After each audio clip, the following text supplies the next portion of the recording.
Get ready to explore the world as we set sail for places far off the beaten path in this exciting Adventures in Travel presentation.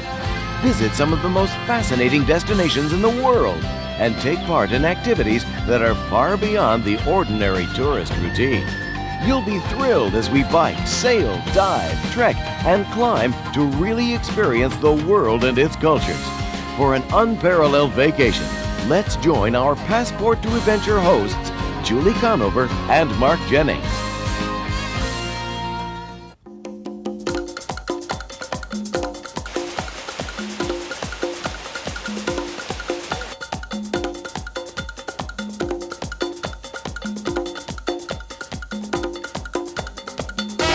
Hi, and welcome to Passport to Adventure. I'm Mark Jennings. And I'm Julie Conover. Costa Rica is an exotic amusement park designed by Mother Nature herself. Getting a bird's eye view of this jungle canopy is just one of the many adventurous things you can do here. In this episode, we'll explore Costa Rica's rainforests and rivers from top to bottom.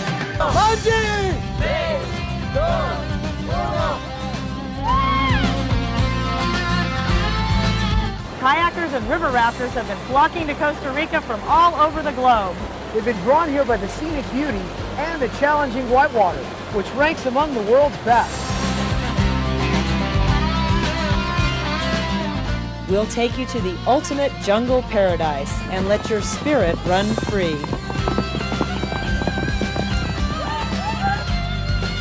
The tiny country of Costa Rica offers some of the most incredible natural diversity in the world. In a matter of minutes, you can ascend from tropical rainforests to peaks that reach over 13,000 feet. Hang on for a discovery of the life and people of Costa Rica, next on Passport to Adventure. The geographically diverse country of Costa Rica lies in the heart of Central America and is completely within the tropics. The climate is ideally suited to many exotic plants, including over 1,000 varieties of orchids. Costa Rica's traditional exports include coffee, bananas, beef, and sugarcane. The country is famous for its natural beauty and friendly people. This is the town of Salcero. Special about it, the beautiful park. From the beginning, church has been the meeting place. Religion has always had a tremendous influence in the government. Catholic is the official religion. When they started the town, it was a church, a plaza or soccer field in front for the meetings and the church, government together, and whatever else around it. Costa Rica is filled with smoking giants, and if you're lucky, you may even catch an eruption of Arenal.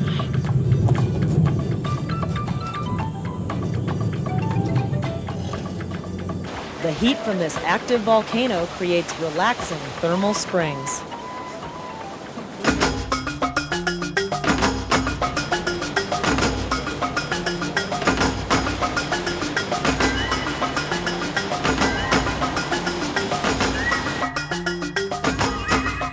Just outside of Manuel Antonio is the Rainmaker Mountain Natural Reserve. This is just one of the many incredible projects dedicated to saving Costa Rica's rainforests. Rainmaker Mountain gets its name from all the plant life and vegetation here. Actually creates the humidity and the rain. So the rain is created off the mountain. It's not from clouds off from the ocean or on the other side of the mountain. Here, bridges, suspended 300 feet above the ground, allow adventurers to explore the jungle's canopy. Nothing is holding this bridge in except the tree itself by cables. There's nothing damaging this tree anywhere. The thing is strong. It's really strong, okay? The bridge where we're about to go out on is under construction, and not all of the safety netting is around it. Actually, there's no netting on it. And so what we're wearing is, this is rock climbing equipment so that nobody falls off the bridge while we're out there walking around.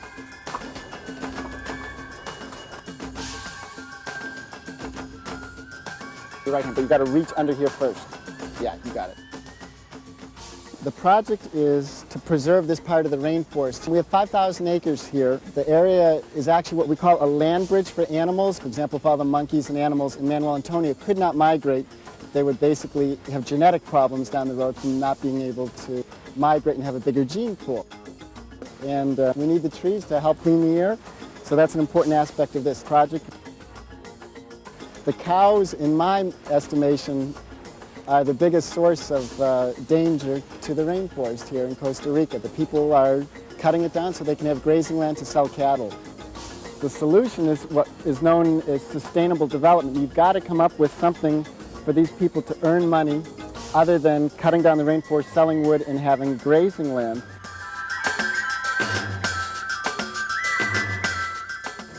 Julie, you're fearless. I love it. And we've actually built one trail over there for the people who come up here who don't feel comfortable. And we call it the White Knuckle Trail. So the people who come up here and freak out, and then they can walk down the other trail.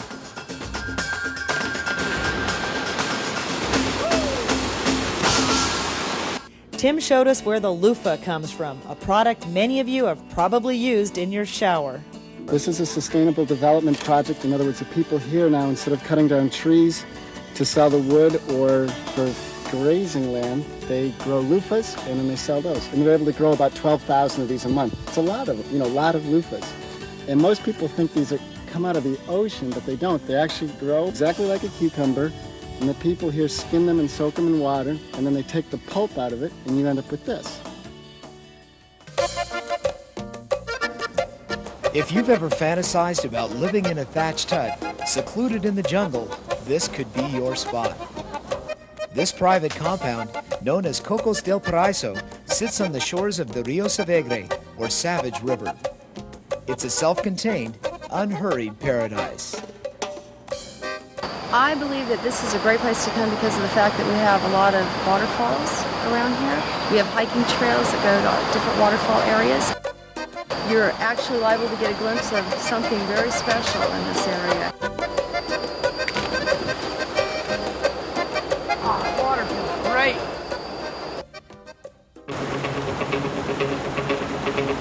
It's the river Savegre, it's a class 2 and 3. It has rapids and then pools to it.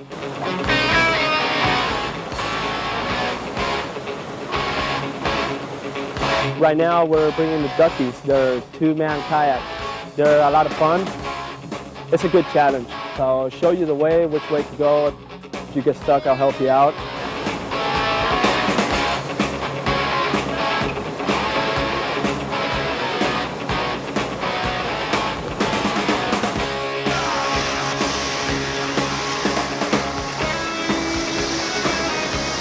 We give safety in kayaks. We could get faster to people if anything was to happen.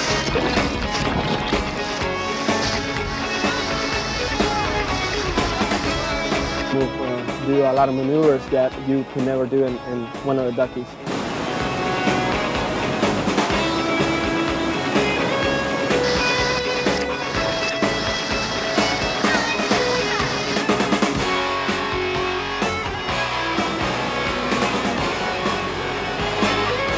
The fear is the most problem. You can push yourself so much and then fear kicks in and that will slow you down a little bit. But if you go over that, then you can do some amazing things.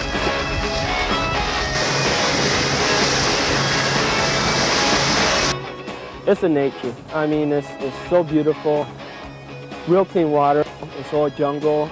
It's being real close with nature and things that human beings cannot build. You have to come and see it. All the trees and the birds, it's incredible.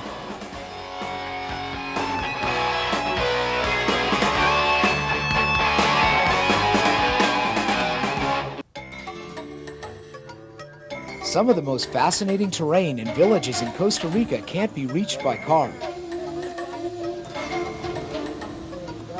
We saddled up for a journey that would take us across the Rio Savegre into the land of the rural mountain people.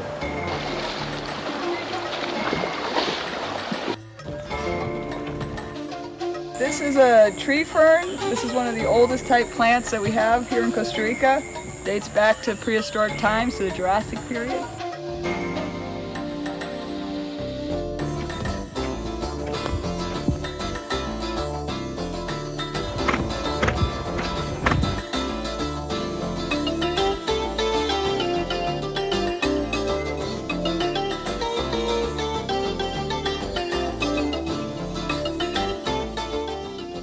People in this village have been living off the land for the last 200 years.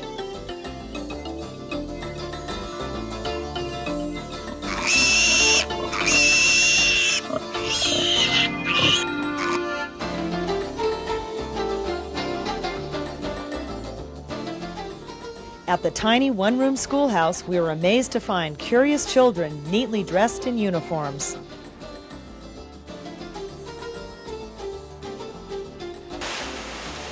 Our payoff for the long, hot ride was a refreshing dip in the nearby pools and waterfalls.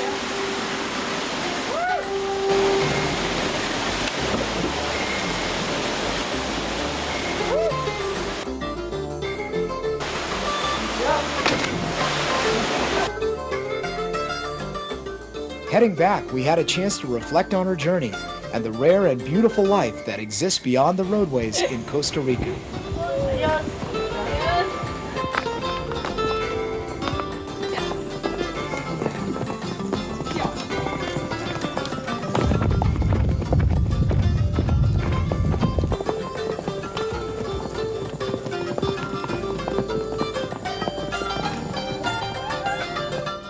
The whole ride had been a great discovery, all a part of the adventure to be found at Cocos del Paraiso.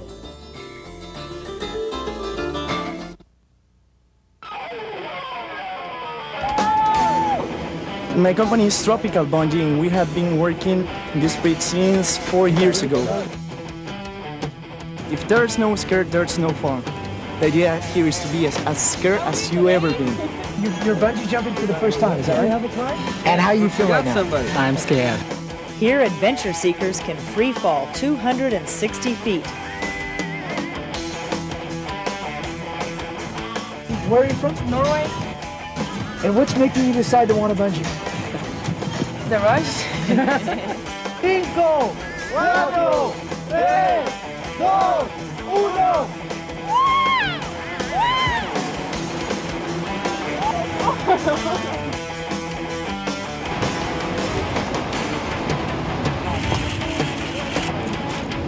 That was great. Yeah, adrenaline.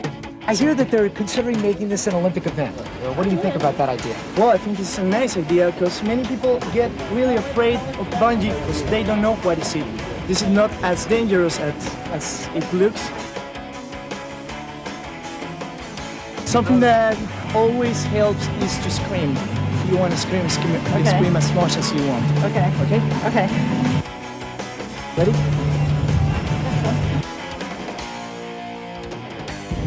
Let's stand up. 3, 2, 1.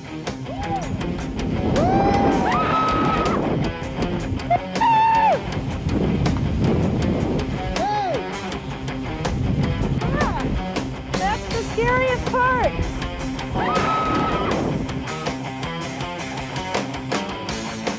You like it?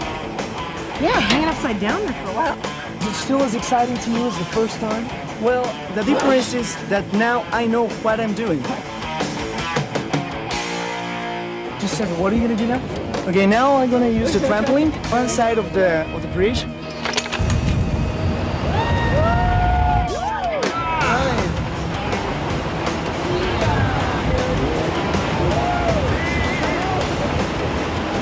Always I step up here, I'm afraid. Yeah. And the day that I won't jump anymore. Right. Then the thrill is gone. Exactly. If there is no scare, there's no fun. On the waters of the Reventazón, Olympic kayakers are fine-tuning their skills for the ultimate competition. What part of Austria are you from? I'm from the east part of Austria. Traveling here in the cold months of February and March, I think one of the best places of the world, and it's the best place to train and to get whitewater experience for the races. Okay, what you see is whitewater slalom. It's a kayak class. This is Olympic sport. You try to go fast through the gates, fast as you can.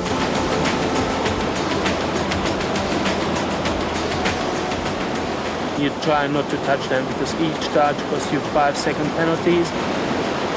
If you miss the gate, they'll go upside down, you get 50-second penalties, and it's basically over in the race. Jawohl, kommt! Jawohl, alle! 2036. Dort ist jetzt ein Tor, wo du vorne musst bleiben. Dort hat tipptopp, super Winterwasser. Vorne bleiben. The life here, it's totally different to Switzerland. The people, they are more impulsive, more friendly. It's the warm weather. It's the difference here to Switzerland I like. A native Costa Rican was also prepping for his big event. It's very special to have the best kayakers in the world in the same place at the same time, you know. The USA Olympic teams come here, they rent apartments and with the families, you know, and live with that families and learn a lot. You know, learn Spanish, we have different cultures together, you know, like, it's awesome. The Reventa Zone is just one of many challenging rivers here. We were getting fired up for our river rafting adventure. Tomorrow we do the Pequare. Oh, it's a beautiful river. Yeah, it is beautiful. Hang on for a wild whitewater excursion, next on Passport to Adventure.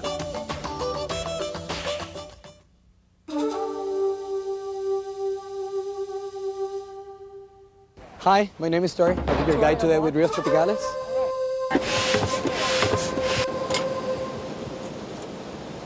The less you take, the less you lose. The Pequare gives food and shelter to us, but it claims a lot of stuff.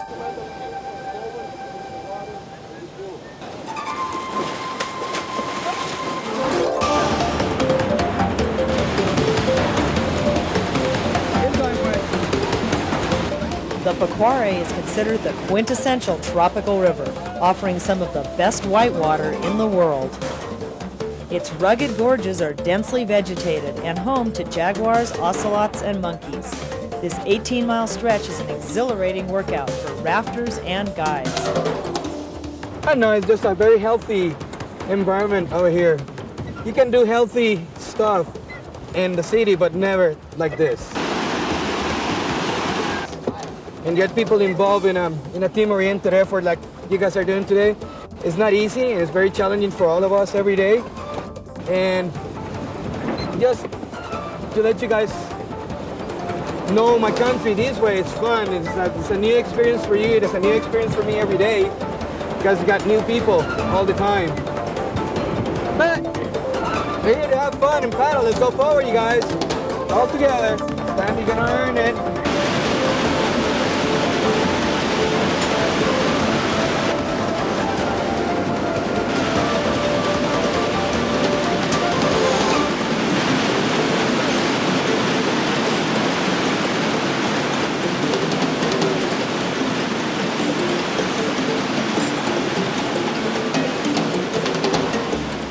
Being ejected from his own raft is humiliating for a guide, so we let Raul give us his account of what just happened.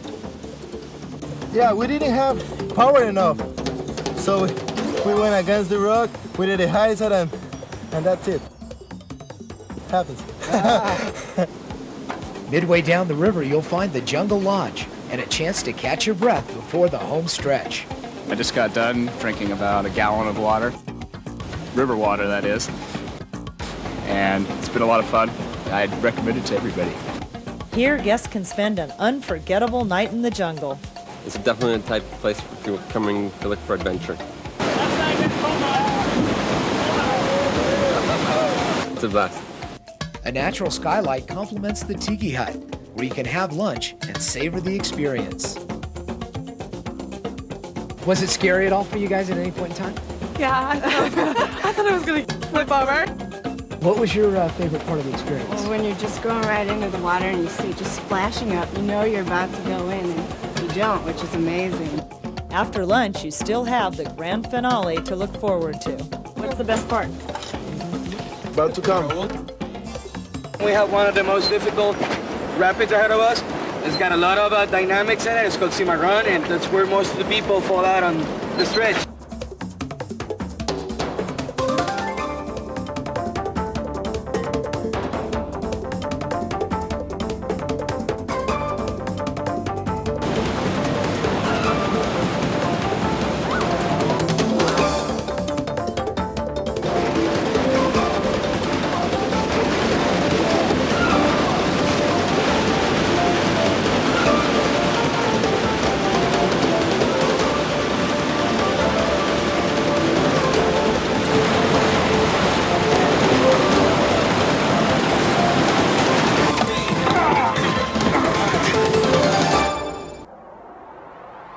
The future of Costa Rica's rivers is in jeopardy, and a controversy is now raging.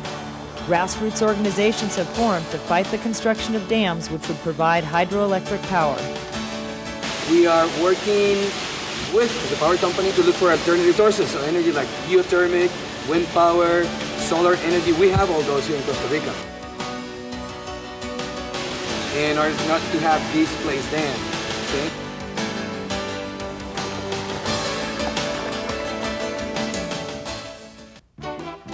Accommodations in Costa Rica run the gamut, from thatched huts to uniquely crafted small hotels. We wrapped up our trip with a visit to Finca Rosa Blanca. This country inn is a tapestry of native woods and materials, reflecting its exotic environment.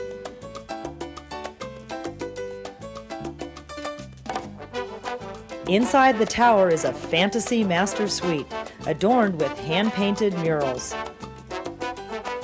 The Finca Rosa Blanca is a great place for the adventure traveler to relax and enjoy views of Costa Rica's volcanoes, cloud forests, and coffee plantations. Eating well in Costa Rica won't cost a fortune.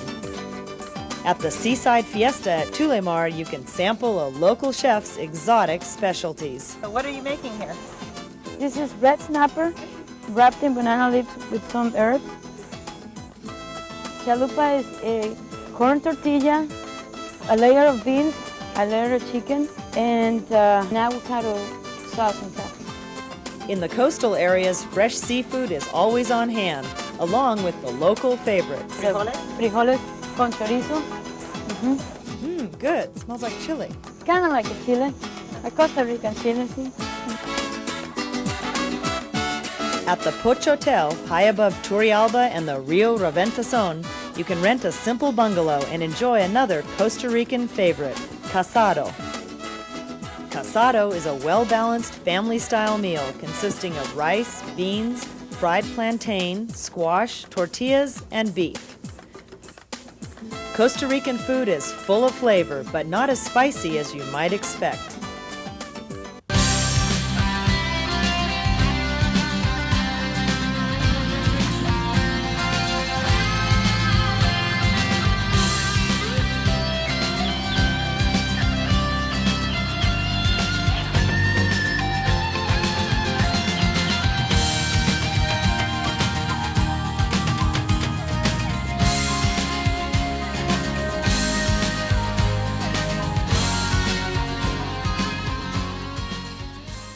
Coming up next in Adventures in Travel is our trip to the French Riviera for a vacation in French splendor with your Passport to Adventure hosts, Julie Momstead and Mark Jennings.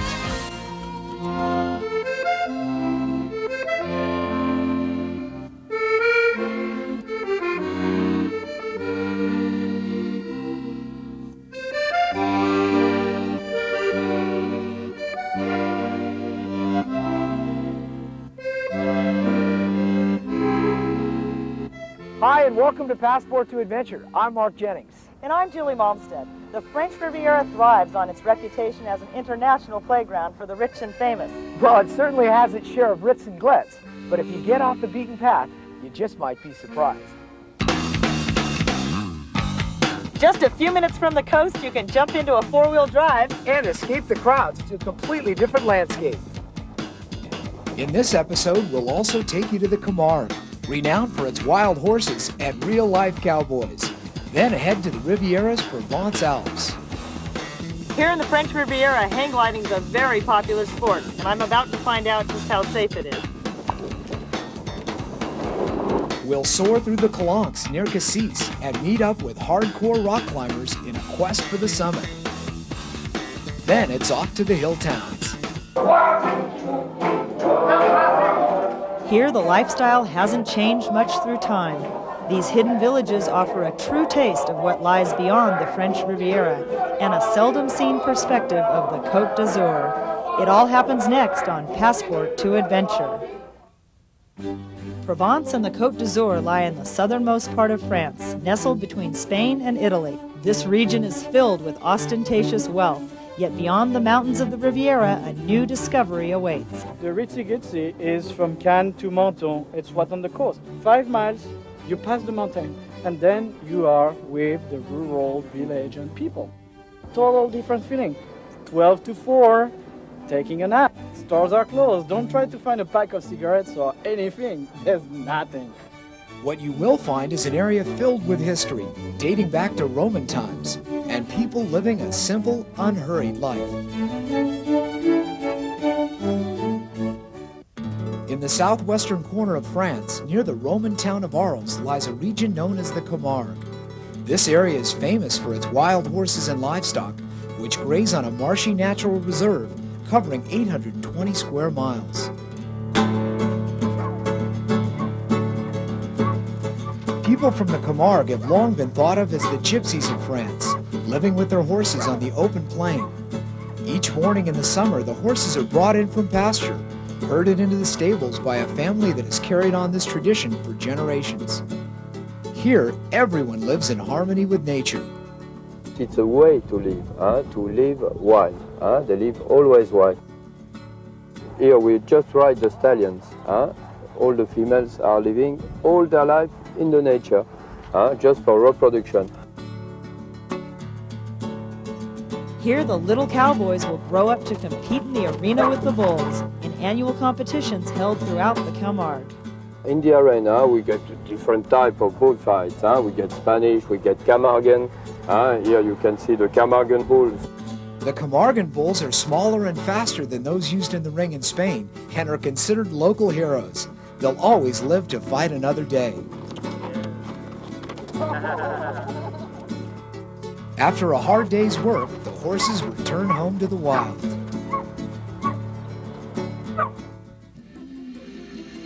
Traveling west through the region of the Provence Alps, you'll reach the gateway to the Côte d'Azur. Here, the flatlands of the Camargue give way to huge rocky bluffs, the coves of which have provided a safe haven for mariners since the days of the ancient Greeks. The water here is crystal blue and has been an inspiration for artists like Vincent van Gogh and Pablo Picasso. Now we'd like to share with you one of our favorite spots in the Côte d'Azur. The little seaport of Cassis. Come on, check it out. Cassis is a fishing village that dates back to the 1300s and now has a funky, casual flavor. It is filled with boutiques and collectibles from around the globe. Hello. Just as the seagulls head out to the open water, the major draw in Cassis is what lies beyond the harbor walls. Here you can board a boat which will take you to one of the most famous rock climbing spots in Europe. Fantastic. We're going to the Colossus? Voilà, coup de calenture.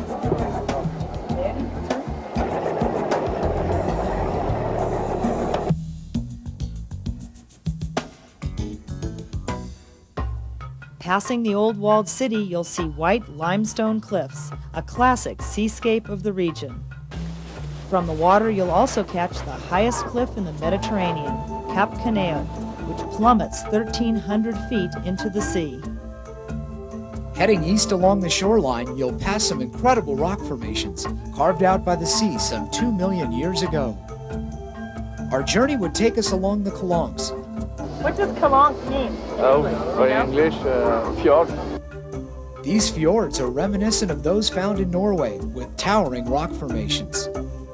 At the end of one Calanque, we could see a climber hanging precariously over the beach. Definitely worth a closer look. The sport of rock climbing involves highly specialized equipment. Harnesses are worn by both the climber and her belaying partner, and carabiner clips are used to secure the climbing rope. Beatrice is a climbing student. Her instructor would belay her by securing the rope against his harness should she fall. Scouting the line is the first step of the assault on the mountain.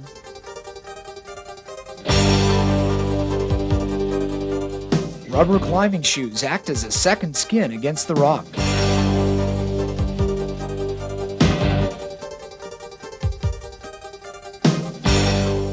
Using the climbing rope as protection and clipping in a carabiner as she ascends, Beatrice moved aggressively up the towering spire.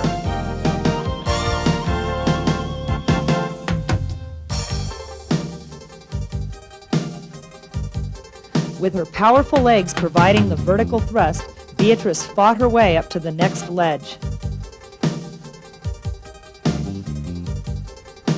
Extending herself in every direction, Beatrice had climbed 2/3 of the way to the top, and now calculated her next move. Meanwhile, on another rock face, an enthusiastic group was giving the sport a shot for the first time. They were showing no signs of holding back. The children have 3 days of climbing here in Cassis. Moi j'aime bien redescendre. They can practice a very good sport in nature. They can use their intellect. It's great. It's complete sport. Back up on the towering pinnacle, Beatrice was calculating the most dangerous part of the ascent. Rock climbing is both mentally and physically exhausting, and selecting the right line is half the battle. With her belaying partner 200 feet below, Beatrice chalked her hands for a secure grip.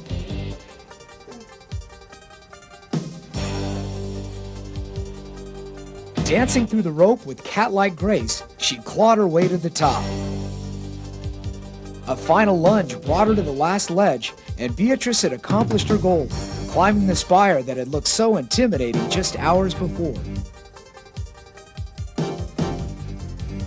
Rappelling down from the peak, we caught up with Beatrice. Very good, very good.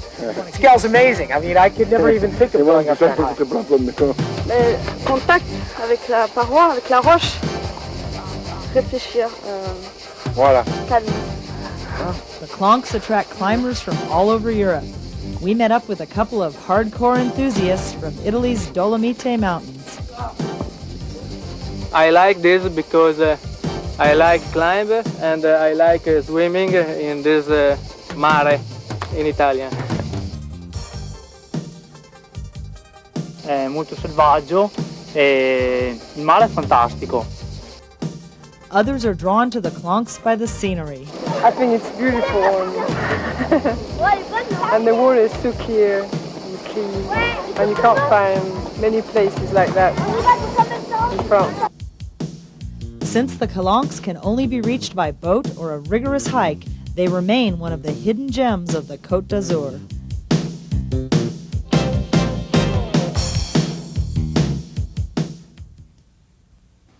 Venturing further east along France's Côte d'Azur, you'll reach an area where the Romans built aqueducts, dating back to the 6th century. In this region near Saint-Tropez is the walled city of Ramatuelle. Inside the walls of this 1,000-year-old village, you'll find a laid-back, artsy community with a checkered past. The town's history is fraught with invasion, and for nearly a century was occupied by marauders from northern Africa. The Moors came over here and they basically took over just about everywhere for a while, not really long time, about 100 years, 90 years. So a lot of it has a real Moorish influence, architecture. Up at the top of here, you find more angular lines. There are also a lot of Portuguese who have settled here. Jeff is just one of the colorful bohemian characters you'll find hanging out in Ramatuelle. He and his dog Trotsky took us to a couple of their favorite watering holes. Moi je suis Suissesse. Good.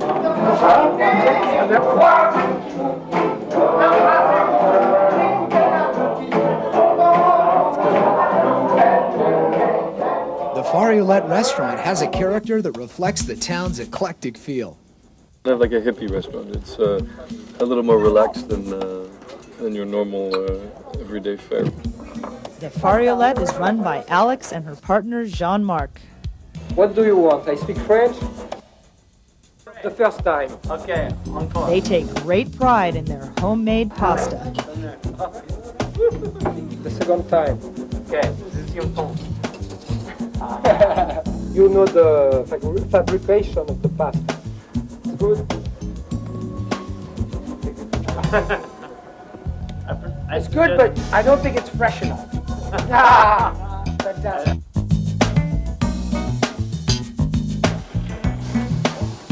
After dinner, you can hang out with the locals, or if you're lucky, catch one of Ramatuelle's famous jazz festivals.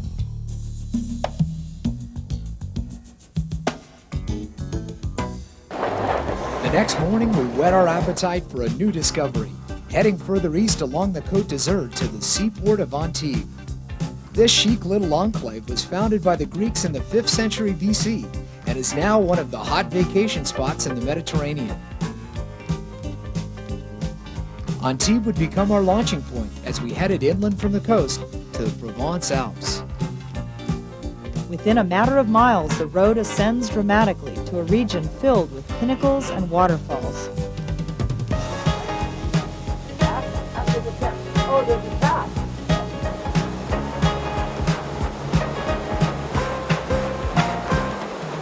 Climbing further into the Alps, we reach the ruins of an old Roman church, circa 1100 AD. At the summit, we found a group of daredevils preparing to launch themselves off a cliff. I'd say the first sensation standing on the edge there is one of abject fear. As soon as you take off, it's followed by exhilaration.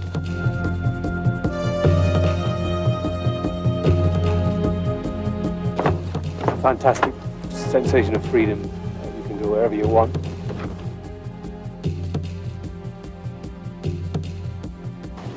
You've basically got a wing like any other type of glider, which has a shaped profile to create lift once it's moving.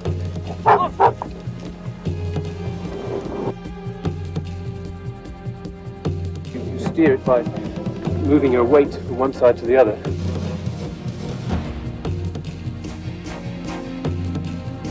These pilots have met with both exhilaration and terror. Sometimes horrible experiences when I land, and very amazing feelings when you fly. Julie was preparing to join her guide for a journey into the unknown. Good luck!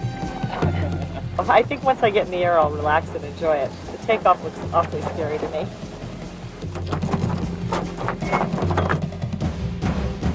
Looking down the ramp, it was hard to imagine what miracle would cause us to lift off and float gracefully into the sky.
Anxious to get a full report from the pilot on Julie's performance. Julie, very good, very good. It's not very heavy, and ran to the start, ran to the ending, no problem. That's a good decision.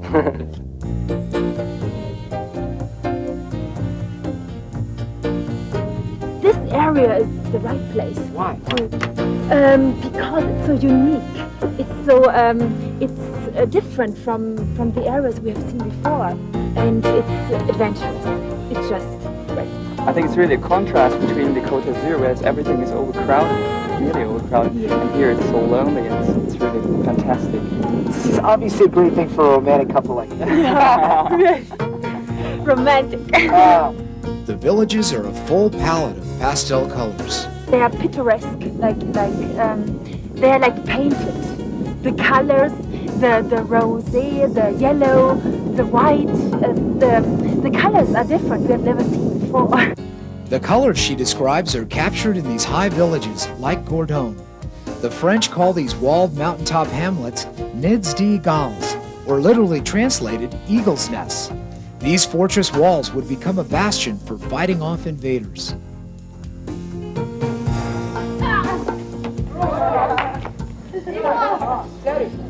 Even the advent of tourism hasn't changed the nature of these nids d'Igals. They were carrying everything by mule, hands. Technique didn't change. We're still here carrying the food up by hands because there's no access by trucks or any other way than carrying by hand. So this village will stay the way it is. Just above the hill town of Gordon is an expansive mountainous region. Here you can hop on a four-wheel drive and discover the rugged backcountry. In the midst of this vast open land, it's hard to imagine that the crowded Côte d'Azur is just 5 miles away. The region is renowned for its fragrant aroma and is filled with native lavender plants used in making perfume. To negotiate this terrain, you need a skilled driver and a properly equipped vehicle. Don't try this in your rental car.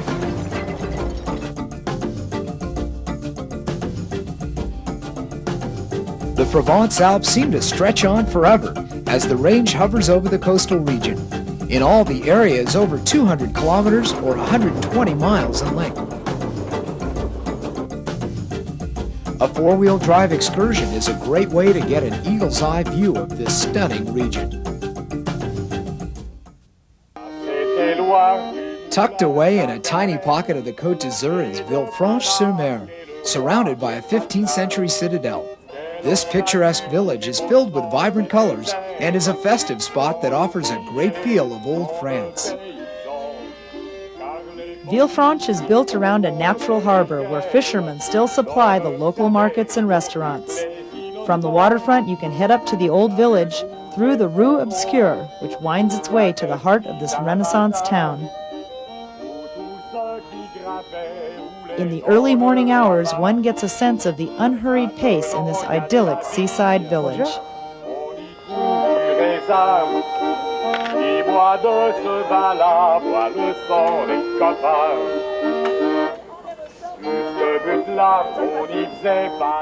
Just a few miles down the coast, you'll find a completely different scene.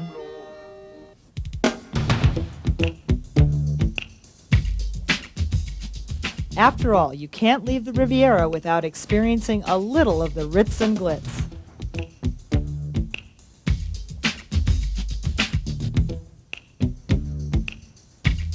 Everything here in the Côte d'Azur is a little bit on the flashy side. This Batmobile is our parasail boat. We're just about to take off in ascent. Parasailing is a great way to get a new perspective on all the action in Cannes. It's the view of the sea. You're like, it's like Peter Pan. You're flying like Peter Pan with your feet dangling in the air. All you can see is nothing below you. It's really, really fantastic.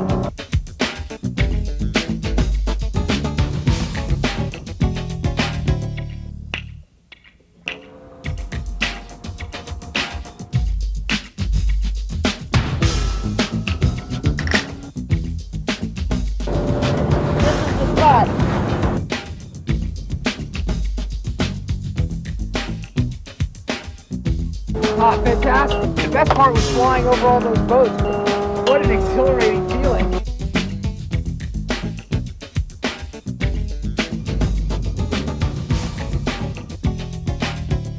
There's definitely no shortage of entertainment on the promenade.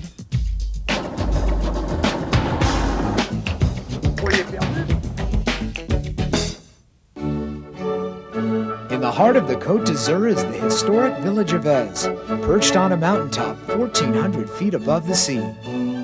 4,000 years of history behind us. We had people from Italy, people from Egyptian, we have Phoenician people, more people, we had Roman here. The French, the Italian fight over this village for many years. The conception of the village as a fortress has been here and will still here. So definitely that's what attracts the people here. We believe on the products from here. Anything you eat, they are local. You had fish that we fish in the Mediterranean Sea, herbs from Provence from here, and that's what we believe on because this is what the flavor and what this country is about. It's the Provence.